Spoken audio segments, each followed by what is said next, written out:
चुनाव आगे है, इसलिए आम लोगों को माने झांसा देने के लिए कि वोट बटोरने के लायक बजट है। लेकिन शिक्षा का बजट घटा, ये 2.64% से 2.51% हो गया, जबकि शिक्षा के विकास की बड़ी बड़ी बात की गई है। स्वास्थ्य में तो चिकित्सा की भी बात की गई, अभी कोरोना की बात भी आई, आपने भी किया, लेकिन उस पर इसने 2.22% से 1.98% कर दिया, जबकि 57 को मेडिकल कॉलेज खुलना है और बहुत सारे नर्सिंग होम खोलने की भी बात कही गई बजट में। और टीवी सस्ता हुआ, मोबाइल सस्ता हुआ। आज के युग में टीवी और मोबाइल सब घर में है ही पहले से, कौन खरीदने जा रहा है? तो वो सिर्फ दिखावे की बात है। मैं यही कह सकता हूँ, ये रोशनी है हकीकत में एक छल लोगों, जैसे झील में तैरता हुआ महल लोगों।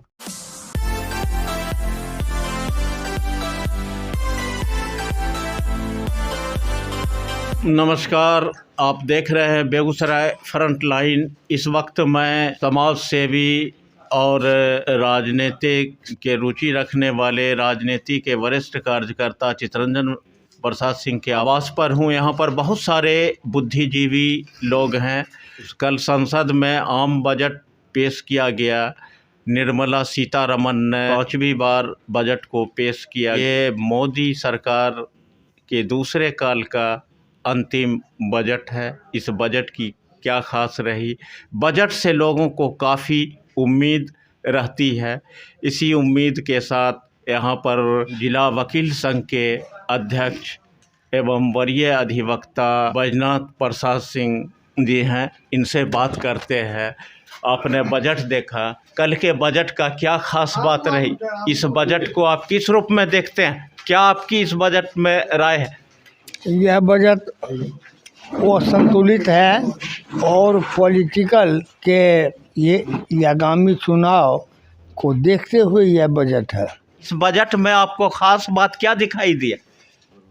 जो ये है तो हमको लगता है कि यही मोदी सरकार, उसके पूर्व चुनाव में इन्होंने कहा था कि प्रत्येक व्यक्ति के खाते में 15-15 लाख रुपया जाएगा, लेकिन सब आदमी खाता अपना अपना देख के और चिंतित हो रहा है कि 15 लाख रुपया के बदले 15 रुपया भी नहीं है।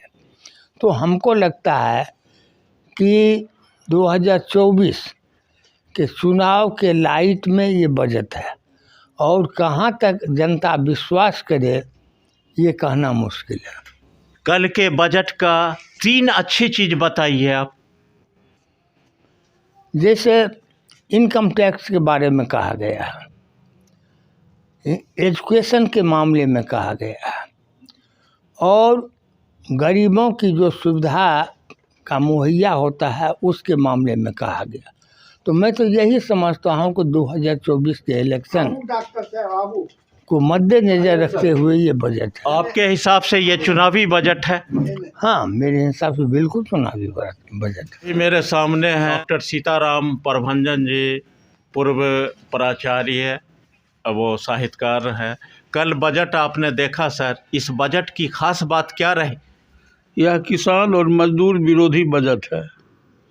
यह बजट पूंजीपतियों के अनुकूल है। पूंजीपतियों के हित में इस बजट को मैंने दर्शाया गया है। इस बजट में शिक्षा स्वास्थ्य को कहाँ रखा गया? सब पर 2% सब पर किने से राशि घटा दी गई है अगले साल के मुकाबले में। इनकम टैक्स में नौकरी पेशे लोगों को छूट दी गई, इस पर आप क्या कहेंगे? इधर छूट दी गई है, उधर दूसरे फंड में टैक्स बढ़ा दिया गया। मिला जुला के बात बराबर है।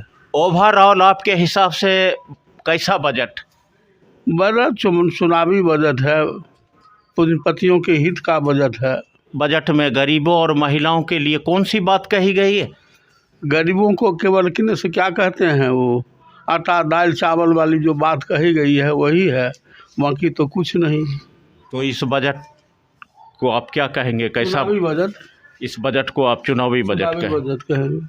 अभी हमारे बीच हैं जदयू के वरिष्ठ नेता व सामाजिक कार्यकर्ता चितरंजन प्रसाद सिंह। इनसे जानते हैं कल के बजट के बारे में इनकी क्या राय है, क्या सोच है।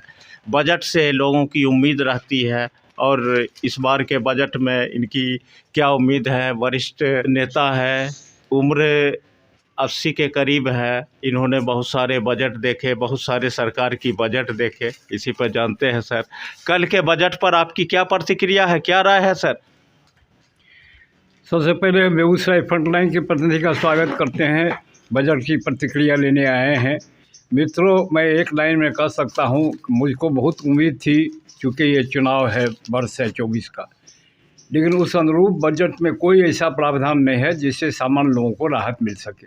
यह निराशाजनक है, यह गरीब विरोधी है, मजदूर विरोधी है, किसान विरोधी है। बिहार ठगा गया। बिहार को आज भी बिहार सरकार ने 20,000 करोड़ की मांग किया था विशेष पैकेज का, 1 पैसा नहीं दिया गया। शिक्षा की स्थिति में वही है, स्वास्थ्य की स्थिति में वही है। हम लोग समझते थे कि ये लोक लाभाजन होगा बजट, क्योंकि ये अगला साल चुनाव है, तो हम लोग बहुत उम्मीद लगाए हुए थे कि इस बजट में सब वर्ग के लोगों का, सब जो फ्रीडम फाइटर हैं या जो वरिष्ठ नागरिक हैं, उनके लिए भी कोई केवल इनकम टैक्स के स्लैब में थोड़ी बढ़ोतरी की गई जो राहत देने वाली है, और बचत योजना के निवेश में भी राहत दी गई है।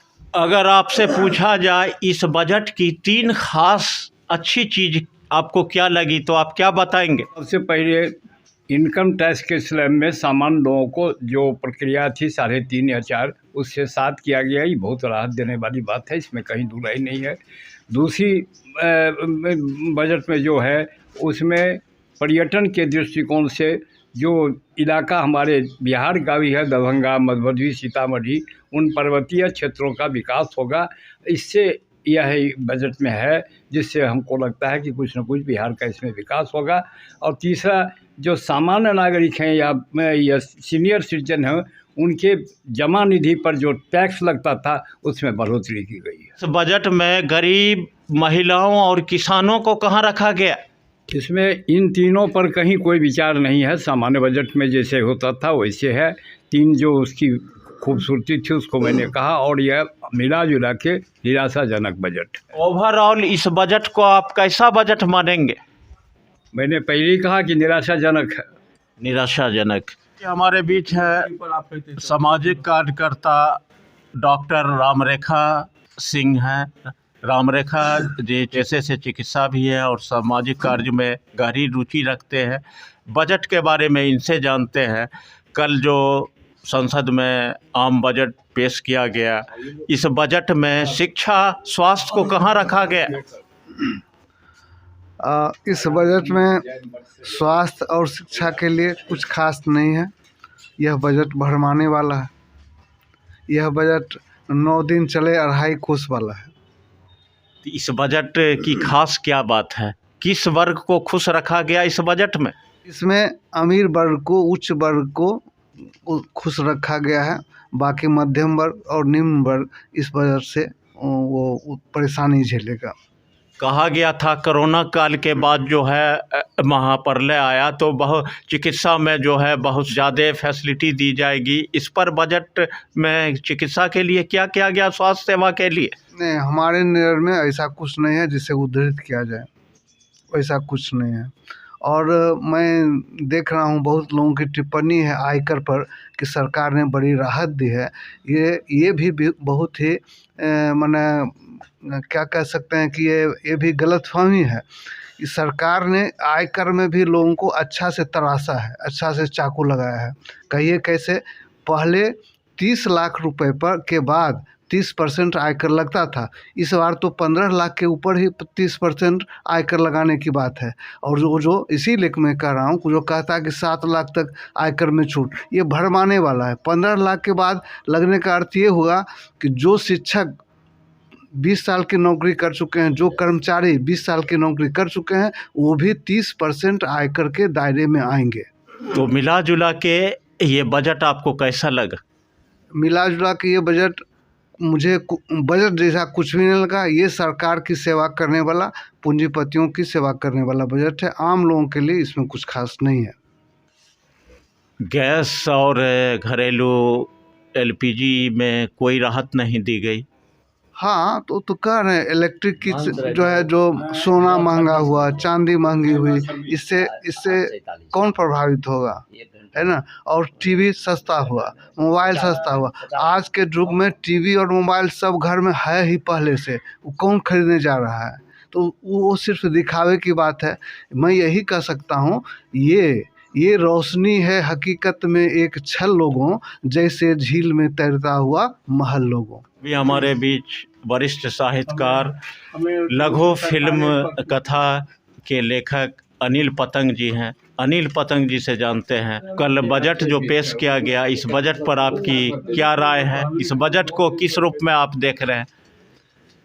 चुनाव आगे है, इसलिए आम लोगों को माने झांसा देने के लिए कि वोट बटोरने के लायक बजट है। लेकिन आप अगर इसको गंभीरता से देखेंगे तो अभी हमारे सारे बड़े लोगों ने सब बातों को रखी, और आप देखिएगा कि इसमें कहीं से कुछ नहीं। शिक्षा का बजट घटा, ये 2.64% से 2.51% हो गया, जबकि शिक्षा के विकास की बड़ी बड़ी बात की गई है। स्वास्थ्य में तो चिकित्सा की भी बात की गई, अभी कोरोना की बात भी आई, आपने भी किया, लेकिन उस पर इसने 2.22% से 1.98% कह दिया, जबकि 57 को मेडिकल कॉलेज खुलना है और बहुत सारे नर्सिंग होम खोलने की भी बात कही गई बजट में, और बजट घट के नीचे चला गया। अब नीचे चला गया तो क्या हुआ, एग्रीकल्चर में बजट घट गया, पहले था 3.81%, अब हो गया 3.20%। एग्रीकल्चर की विकास किया गया। गांव के विकास की बात जब करते हैं तो गांव में भी देखिए, ग्रामीण विकास पर 5.8% था, वो हो के 5.29% हो गया। तो विकास का कहाँ से है? आप दे दीजिए सब्सिडी में, ये क्या कहते हैं, मुफ्त राशन में 1,57,000 करोड़, और खाद पर दे दीजिए 1,75,000 करोड़, और सब्सिडी दे दीजिए व्यवसायियों को। तो ये सब तो बड़े लोगों के लिए बात हुई। मुफ्त का राशन दे के वोट बटोर लीजिए, चलिए ये सब तो बातें हुई। आप सबसे बड़ी बात हुई, वरिष्ठ नागरिकों के लिए क्या दिया गया? बात आई है कि उसके इंटरेस्ट का रेट बढ़ाया गया। उसके पास पैसा होगा तब ना इंटरेस्ट आएगा, जमा करेगा बैंक में तो उसका रेट बढ़ेगा। लेकिन उसके लिए जो सुविधाएं थी ट्रेन में, दूसरे जगहों में, वो सब तो कहीं उसकी चर्चा नहीं है। वरिष्ठ नागरिकों को कहीं जगह नहीं दिया गया इस बजट में, कहीं नहीं है, उसके लिए कोई चर्चा ही नहीं है। आप इंटरेस्ट का रेट बढ़ाइएगा, तो इंटरेस्ट का रेट बढ़ाने के लिए हमारे पास पैसा होगा तब ना हम जमा करेंगे। वरिष्ठ नागरिकों के पास पैसा हो तो भी बड़े बड़े लोगों के लिए हुआ, वैसे वरिष्ठ नागरिक जो बड़े लोग हैं तो उनके लिए होगा। ओवरऑल इस बजट को आप किस रूप में देखते हैं? देखिए, इस बजट में तो सबसे बड़ी बात आप देखे होंगे कि निर्मला सीतारमण ने जो पेश किया, आप और लोगों से भी प्रतिक्रिया जो टीवी पर आ रही है, ये निर्मला सीतारमण का बजट है। और निर्मला सीतारमण ने अपने बजट के दौरान मोदी जी बजट, मोदी की दिया गया सुविधा, मोदी जी के दिया गया ये मुफ्त का राशन, इस पर चर्चा हुई है। भारत सरकार का बजट नहीं था, ये मोदी जी और निर्मला सीतारमण जी का बजट। इस बजट में बिहार को क्या दिया गया, बिहार के लिए क्या पैकेज दिया गया, इस पर आप क्या कहेंगे? अरे बिहार के लिए जब समूचा देश के लिए घटा तो बिहार के लिए भी घटा। जो डिमांड था इनका, और जिस डिमांड को लेके उसके साथ भी गए थे जो भारत सरकार के दल हैं उनके साथ, लेकिन ये कहीं से बिहार को विशेष दर्जा मिलने का सवाल नहीं है या कुछ भी नहीं है। हम तो देखते हैं बिहार में न कहीं कोई योजना की बात आई है, कुछ हवाई अड्डे का विकास की बात की गई है, तो हवाई अड्डा कहाँ बिहार में विकसित होगा हम नहीं जानते हैं। कहा जा रहा है जो भाजपा प्रदेश शासित प्रदेश वाले राज्यों को बजट में जगह मिला है, इस पर आप क्या कहेंगे? नहीं, इस पर हमने अध्ययन नहीं किया। ओवरऑल इस बजट को आप क्या कहेंगे? ये बजट मोदी जी और निर्मला सीतारमण जी का बजट है, भारत सरकार का बजट है ही नहीं, कहीं चर्चा नहीं। आप समूचा बजट को सुन लीजिए। भी हमसे बात बुद्धिजीवी लोग कर रहे थे और बजट पर प्रतिक्रिया जाहिर कर रहे थे। सभी लोगों ने अपनी अपनी बजट पर राय दी है। देखते रहिए बेगूसराय फ्रंटलाइन, मिलते हैं अगले वीडियो।